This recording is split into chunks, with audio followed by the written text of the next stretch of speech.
तो आप हमें इसका ही बताइए कि मंदिर के अंदर मजार क्यों है भाई? तो मतलब जो वो सैयद बाबा हैं, क्या वो माता काली के भक्त थे? लेकिन राजा जी आप हमें ये बताओ दिल पे हाथ रख के ईमानदारी से कि पूरे विश्व के किसी भी मस्जिद में क्या हमारे कोई भी हिंदू देवी देवता हैं? समय ऐसा बदला कि हम अपने मंदिरों में जाने तरस रहे हैं। वही अपने हमारे मंदिर सुरक्षित नहीं है।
सबसे पहले आप अपना परिचय दीजिए। जी, मेरा नाम ऋषभ शंकर शुक्ला है। मैं यहाँ के राजा साहब श्री रविशंकर शुक्ला का बेटा हूँ और यहाँ की पूरी देख रेख हम ही सब लोग करते हैं मिलके। हमारा पूरा खानदान है, पूरा परिवार है, यहाँ पे सब लोग रहते हैं और मंदिरों की पूरी व्यवस्था देखना, सब कुछ करना हमारे ही उसमें रहता है। हम लोग उसकी सेवा करते हैं। तो मतलब आप यहाँ के जो राजा थे, राजा जसवंत सिंह जी, उनकी आप कौन सी पीढ़ी? उनकी हम चौथी पीढ़ी को। राजा जी की चौथी पीढ़ी के हैं, यानी कि आज हम लोगों का इंटरव्यू एकदम असली राजा से हो रहा है। वही राजा मुकुट वाले, आप समझ रहे हैं? हाँ वही बस।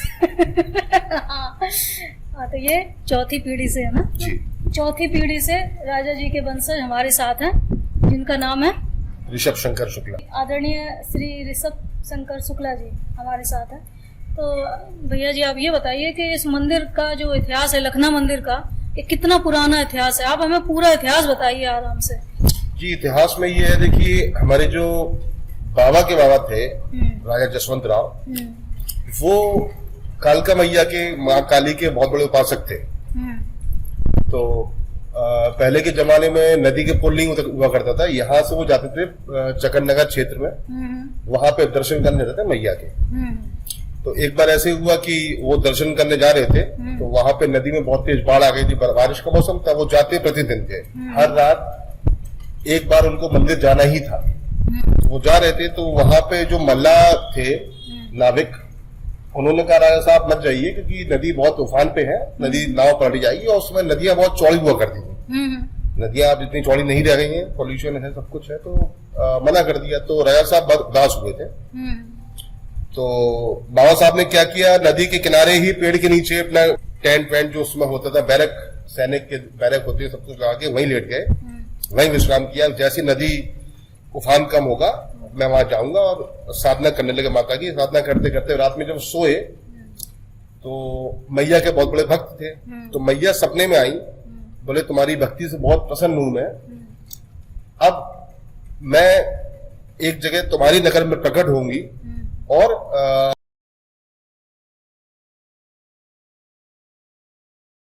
उसमें तो राजा थे, प्रॉपर्टी सब राजा की थी। तो बेरी शाह के बाग में उन्होंने कहा कि हम आपके नगर में ही प्रकट होंगे, फानी जगह जाइए, खुदाई करिए वहां पे, वहां से मैं प्रकट होंगी, हमारे 9 अवतार आपके गांव में खुद चल के आएंगे, आपकी नगरी में हम खुद वास करेंगे आके। अच्छा अच्छा। तुम्हारी भक्ति से बहुत प्रसन्न हूं मैं। तो राजा साहब का सपना था, मैया आई थी साक्षात। तो राजा साहब ने अपने कारिंदा बोलते थे, मतलब नौकरों से, कर्मचारियों से। पहले के जमाने में कारिंदा शब्द बड़े फक्र का शब्द था कि हम राजा साहब के कारिंदा है, मतलब अपने आप में एक उपलब्धि, जैसे मंत्री, विधायक, सांसद, इस टाइप से कह सकते हैं। तो कारिंदों को भेजा गया, देख के आओ कहाँ क्या, कहीं पेड़ में कहीं आग लगी हुई है। तो बेरी शाह का बाग है यहाँ पर लखनऊ में, आज भी है। अब तो खैर प्लॉटिंग वॉटिंग हो गई, मकान घर बन गए, पॉपुलेशन बढ़ गई काफी।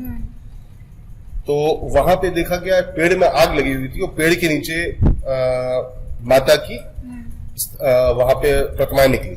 अच्छा। जी, जो आप मंदिर में गई होंगी कालका जी, वहां पे जो 9 देवियां बैठी हुई हैं, वो पेड़ के नीचे से प्रकट हुई। अच्छा अच्छा अच्छा। तो मंदिर की उसकी जो मूर्तियां निकली थी, जमीन की खुदाई हुई, उसमें मूर्तियां निकली गई और माता के आदेश के अनुसार उन्होंने कहा मैं तुम्हारे घर में ही रहूंगी आके। तो कालका जी मंदिर जो है, पहले के जमाने में हमारा किला था, छोटे जगहों पे बोलते हैं गढ़ी। गढ़ी थी जी, वो गढ़ी है दरअसल, तो हमारा निवास था। अच्छा जी, आज भी है, आज भी हम लोग वहीं रहते हैं, थोड़ा पीछे रहते हैं, पीछे की तरफ। आप अभी आपको गढ़ी दिखाऊंगा, काफी बड़े एरिया में फैली हुई गढ़ी है। राजा का किला तो थोड़ा अच्छा ही होता है, रजवाड़ा होता है। जी जी। तो वहां माता की स्थापना हुई। अब राजा साहब कहीं भी जाते थे, आते थे, तो पहले मैया के दर्शन, जैसा कि आज भी होता है हमारे हिंदुओं में, घर से निकलने से पहले माता के दर्शन, आराध्य के दर्शन होते हैं, उसके बाद निकलते हैं। तो ऐसे उनकी स्थापना हुई। माँ का जब उनकी स्थापना हुई तो माँ ने सपने में ये भी कहा था कि मैं जब भी रहूंगी कच्चे में रहूंगी, गोबर से लीपना बोलते हैं उसको, गोबर से पूरा फर्श रहेगा गोबर का, और छत मेरी खुली रहेगी, मैं बंद में रहना नहीं चाहती। तो माता जी की, कालका मैया के आज्ञानुसार हम लोगों ने यही किया। आज तक आपने देखा होगा माता का जो फर्श है वो कच्चा है, कच्चा ही है, और छत पूरी उनकी खुली है, खुले आसमान के नीचे। वो हम देख के आए हैं, बहुत अजीब सा लगा हमने कहा माता, पूरा मंदिर पक्का, माता का कैसे कच्चा छोड़ा है। अब देखिए यहाँ भी एक मंदिर में बैठे हैं, ये भी हमारे पूर्वजों ने बनाया है। यहाँ तो पूरा मार्बल बिछा हुआ है, ऊपर अच्छी नक्काशी है, आप देखेंगे झूमर उमर सब, ये बेल्जियम इटली के झूमर है, ये नक्काशी देखेंगे आप। जबकि ये मंदिर कालका मैया के मंदिर से करीब 100 साल बाद बना है। अच्छा अच्छा अच्छा जी, ये भी 106 साल पुराना बता रहे जी। ये 1857 का बना है। वो 1857 का है बताया था, संवत 1857 वो वाले मंदिर जी जी। आज संवत चल रहा है 2070 2077 चल रहा है। 1857 संवत का बना हुआ है, तो लगभग 210 साल करीब, 215 साल करीब हो गया है। उसमें हमें सबसे बड़ी बात राजा जी, आप हमें ये बताओ कि उसमें जो राजा जी ना बोले, ऋषभ शुक्ला नाम है, रजवाड़े खत्म 17 साल हो गए, आपने बोला अच्छा लगा। कोई बात नहीं, अब राजा को राजा ना बोले तो क्या बोले, कोई एक तो बोले कम से कम। हमें तो गर्व होता है कि हमारे हिंदू राजा हमारे साथ है इस समय। तो राजा जी हमें हाँ, तो राजा जी आप हमें ये बताइए कि ये जो मंदिर है और मंदिर के अंदर मजार, ये हमें बहुत अजीब लगा, तो आप हमें इसका ही बताइए कि मंदिर के अंदर मजार क्यों है भाई। मजार का ये था कि पहले के जमाने में राजाओं क्या कुछ मुस्लिम भी हुआ करते थे कारिंदा। अब मुस्लिम कारिंदों को वो कहते थे भैया हमें भी चाहिए जगह इबादत करने के लिए, मंदिर मस्जिद कुछ उन्हें भी चाहिए। तो राजा साहब ने उनको जगह दी, तो उन्होंने कहा जगह तो आप दे दोगे, पैसा? उन्होंने ठीक है एक काम करिए, वो हम लोग इतनी दूर जाएंगे। पहले के जमाने में डकैत, जंगली जानवर, सांप बिच्छू बहुत होते।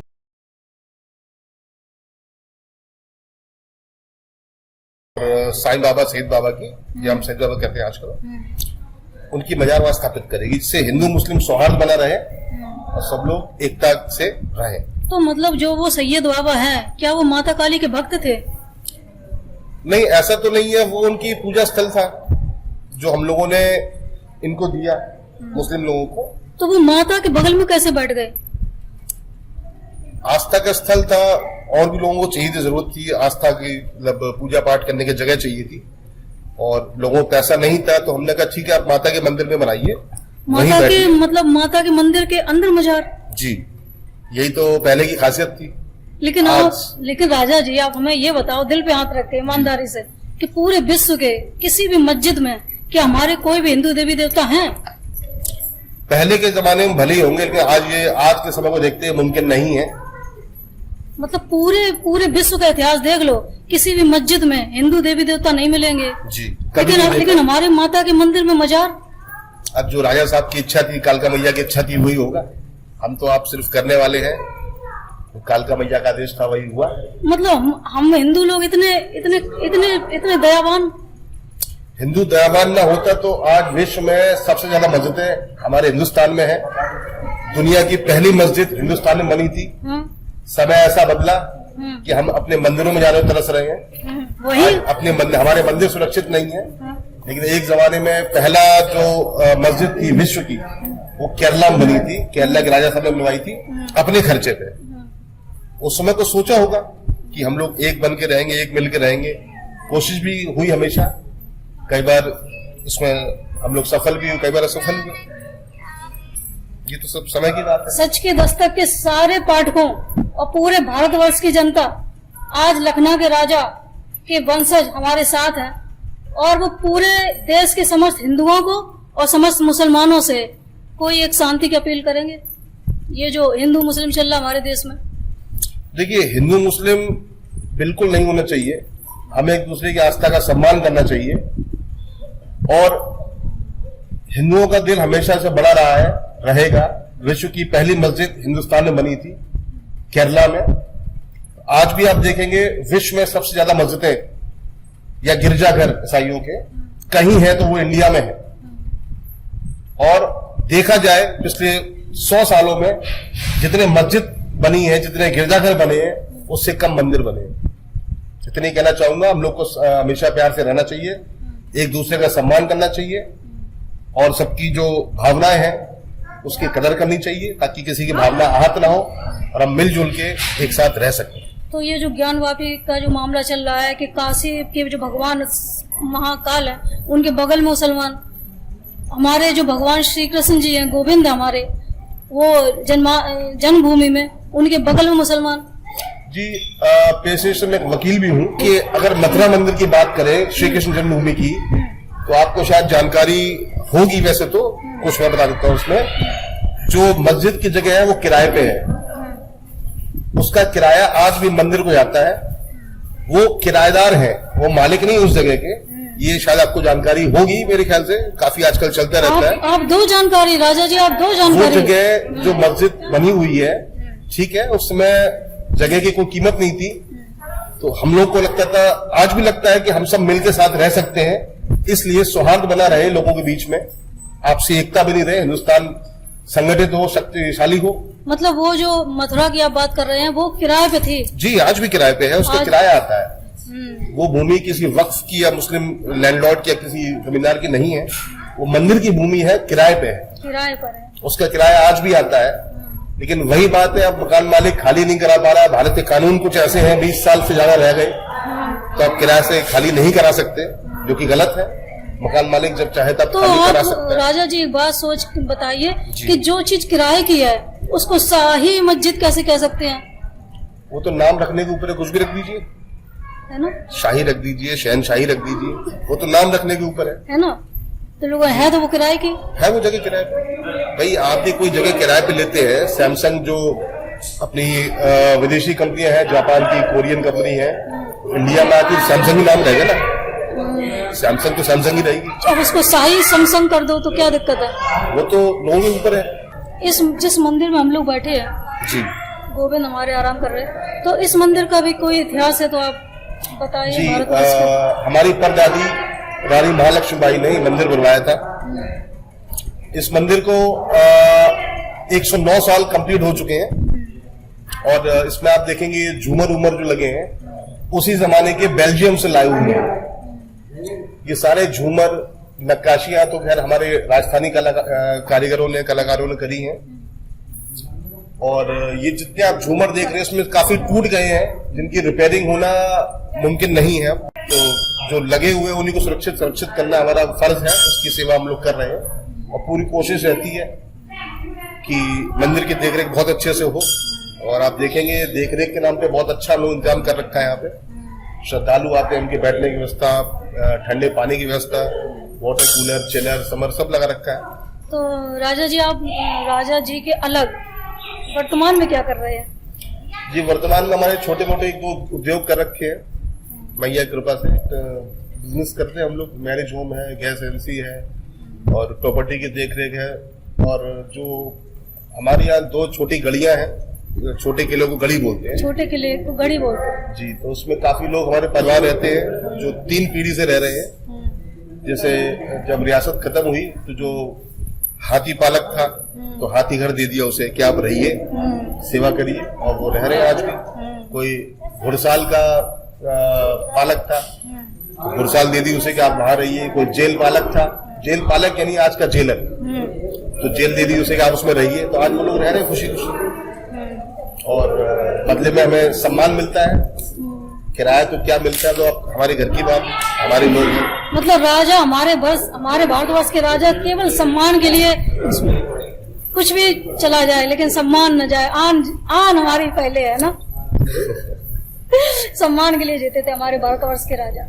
हमारी गली पे अभी मैं आपको लेके चलूंगा, वहां पे 200 से 250 परिवार रह रहे हैं और 2-3 पीढ़ियों से रह रहे हैं, बहुत खुशी खुशी आपस में मिलके रह रहे हैं। तो वही बात है, पुराने लोग थे, आज भी रह रहे हैं, वो हमें सम्मान दे रहे हैं, हम उन्हें प्यार दे रहे हैं और रहने की जगह दे रहे हैं। भाई मोदी जी के बारे में आप क्या कहना चाहेंगे राजा जी? मोदी जी के बारे में कहना चाहूंगा, मोदी जी जैसा नेता हमारे राष्ट्रीय स्तर पर 20 साल पहले मिलना चाहिए था। तो आज मैं उम्मीद करता हूं भारत सोने की चिड़िया दोबारा बन गया होगा। हमारी खुशकिस्मती है कि हमारे समय में मोदी जैसे नेता राष्ट्रीय स्तर पर पहुंचे हैं। अगर ये 20 साल पहले पहुंचते और भारत का स्थिति, अब तो हमारे मोदी जी अंतर्राष्ट्रीय नेता है। बिल्कुल है, और जो नहीं मानते वो भी बहुत जल्दी मानेंगे। ये देखिए 70 साल से जिस पार्टी ने रूल किया उसके आदमी कहाँ कहाँ, उसके लोग ऑफिसर रैंक पे, न्यायपालिका, नगर पालिका, किसी भी उसमें व्यवस्था में, सरकारी व्यवस्था में हर जगह बैठे होंगे, तब भी आज तक मोदी जी के ऊपर एक इल्जाम सिद्ध नहीं कर, कुछ होगा तो सिद्ध करेंगे ना। आज भी उन्हीं के घोटाले खुल खुल के ऊपर आ रहे हैं। ये मैं राजनीतिक बात न करके सत्य बात कर रहा हूं, क्योंकि मैं वकील भी हूं, काफी चीजों को जानता हूं, रोज देखता हूं। जैसे आप बात करेंगे एक गोधरा कांड, उसके लिए मोदी जी के ऊपर कितनी इंक्वायरीज हुई, कुछ हुआ, सब कुछ हुआ, सरकार भी कांग्रेस की थी, सब कुछ कांग्रेस का था, तब भी कुछ सिद्ध नहीं कर पाए क्योंकि ऐसा कुछ था ही नहीं। वो तो लोगों का गुस्सा था।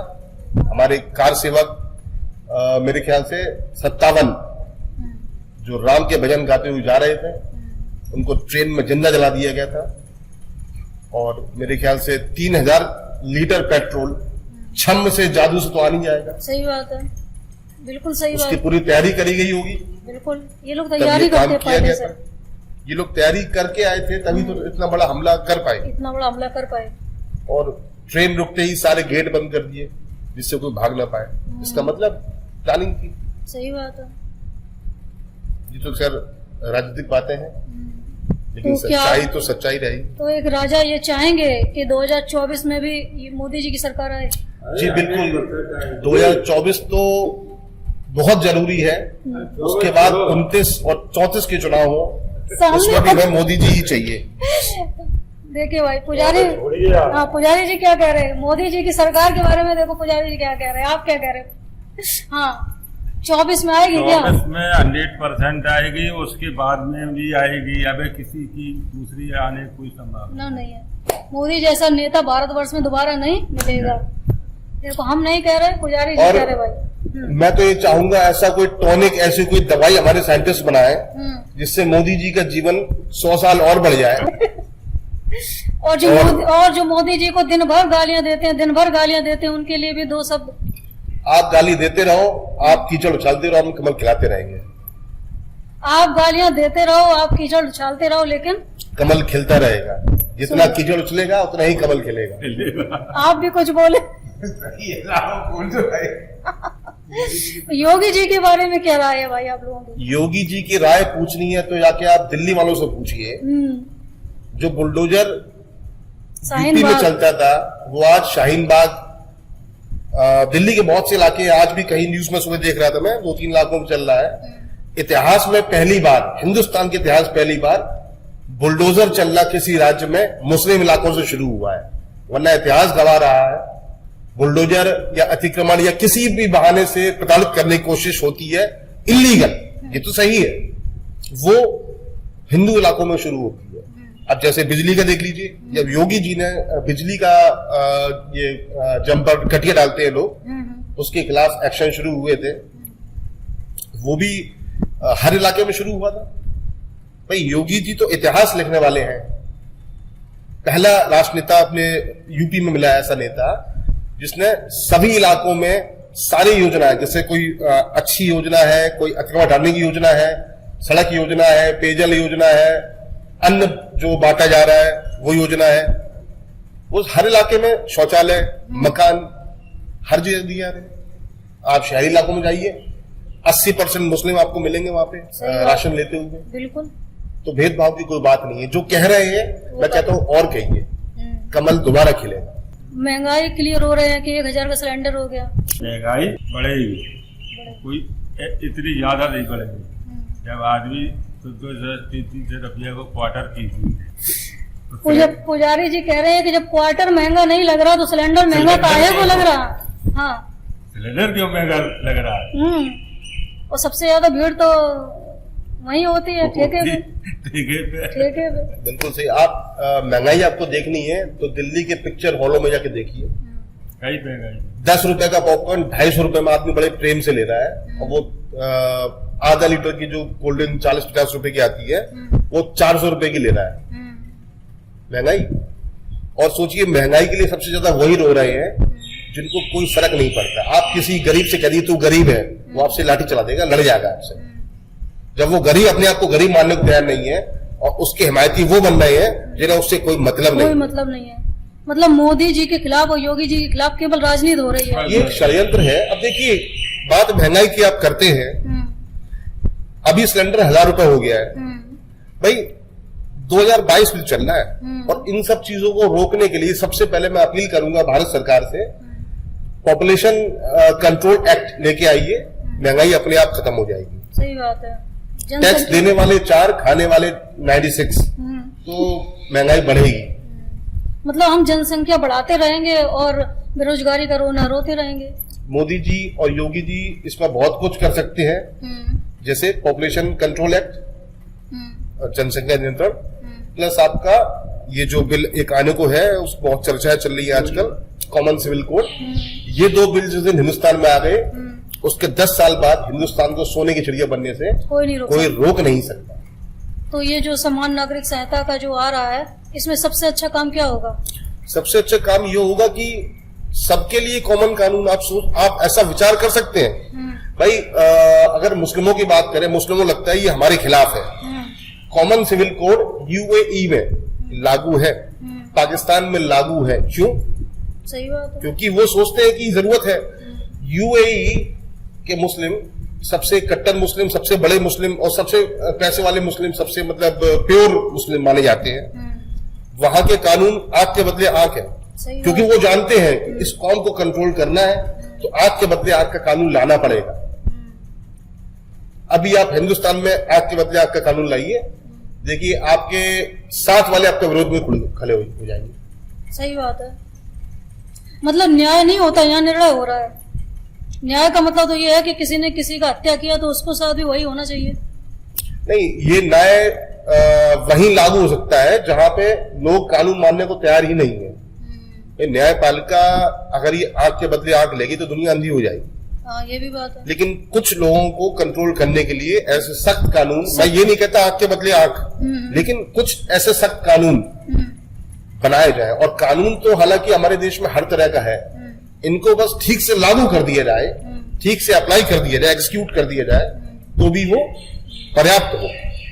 जैसे ये जो आजकल न्याय तंत्र जो है ना, इस तरह का है, जैसे कितना भी जघन्य कांड हो जाए किसी भी लेडीज के साथ तो कह देंगे 10 साल की सजा, 20 साल की सजा, लेकिन वो इंसान तो मर गया ना जी। तो ये इसको न्याय कहेंगे? देखिए, हमारा जब संविधान बना था, बाबा साहब अम्बेडकर जी ने बनवाया था, तब इसमें कई सारे कानून कई देशों से लिए गए थे। कई देशों से कानून लिए गए, कुछ कानून यूएस के, कुछ अमेरिका के, कुछ जर्मनी के, कुछ इंग्लैंड के, कहीं से भी लिए गए। उसको मिला जुला के, कुछ अपने कानून मिला जुला के हमने एक संविधान तैयार कर लिया। बीच बीच में उसमें अमेंडमेंट्स, चेंजेस होते रहे। तो इसमें कई कानून ऐसे हैं जो यहां की व्यवस्था के हिसाब से उचित नहीं है। अब जैसे अमेरिका में जो कपड़े पहनते हैं उस पर पहन सकते हैं आप? नहीं पहन सकते आप। जो कपड़े अफ्रीका में पहन सकते हैं, गर्म देशों में, गर्म प्रदेशों में, वो आप पहन सकते हैं, यहाँ पे नहीं पहन सकते। सही बात।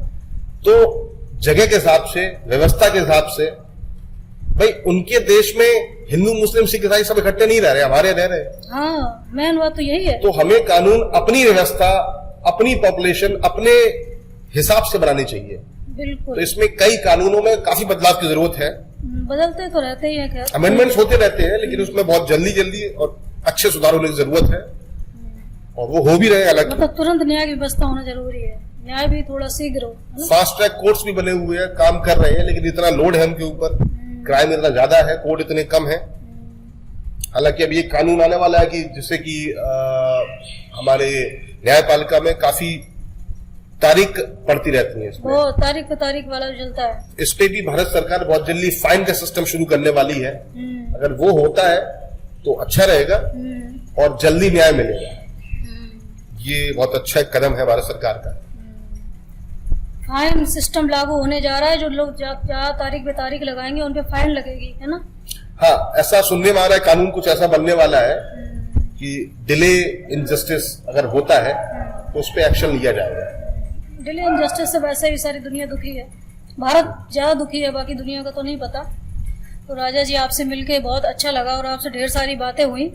और एक सच्चा राजा जो कहते हैं ना, एक सच्चे राजा की जो परिभाषा है वो परिभाषा आप साक्षात देख सकते हैं और मुझे ज्यादा कुछ कहने की आवश्यकता नहीं है। एक सच्चे राजा ने अपनी बात बिल्कुल सच्चाई से रखी है, उसमें उन्होंने कोई मतभेद नहीं रखा। उन्होंने हिंदू मुस्लिम एकता की भी बात की और न्याय तंत्र की भी बात की, सामाजिक बातें भी की, और अब वो अपनी गढ़ी दिखाएंगे, वो भी अगले वीडियो में आप देखेंगे।